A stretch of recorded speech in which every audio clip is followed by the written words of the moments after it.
এখন যদি এখানে মানুষ না আসে তাহলে কি গরু ছাগলদেরকে বয়ান শোনাবো? আচ্ছা, কথাটা কি খারাপ বললাম?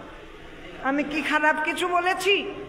আচ্ছা, আমি কি কাউকে গালি দিয়েছিলাম? সেই দিন গালি দেই নাই তো, আমি ভালো কথা বলেছি। যদি এখানে মানুষ না আসে তারা কি গরু ছাগল নাকি তার চেয়ে ভালো কিছু?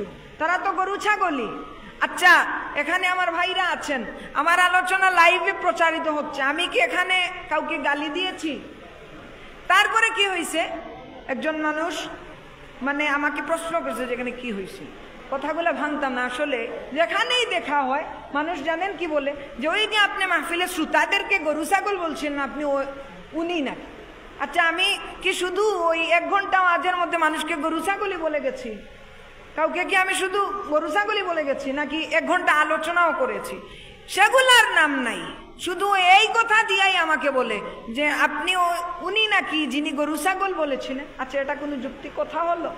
তারপরে বলেছিলাম কোনো অসুবিধা হয়েছে নি, সিলেটি একটা কথা, যে কোনো অসুবিধা হয়েছে। আল্লাহু আকবার, এটা লইয়া আমি আর ঘুমাই আইবার সময় কত গিয়ে মোটর সাইকেলতে আমার হইরা কোনো অসুবিধা হয়েছে না। আচ্ছা, এটা কোনো মাত হইল? তারপরে কইলাম আচ্ছা যাই হোক, বুঝার বলে একটু বেড়াছে রাখছে, ও বাবা আওটা নিয়ে আও তার ট্রল। আসলে মানুষ ভুল হতো, তোমাদের কাছে এটা ভুল লেগেছে, সেটা তো বললেই পারতে যে ছোট ভাই তোমার অনেক কিছু শেখার আছে। আর মানুষের তো দুলনাথ থেকে কবর পর্যন্ত শেখার থাকে না? থাকে না? তাহলে আমি তো অনেক ছোট, আপনাদের ছোট ভাই, সেটা পার্সোনালি বললে কি হতো?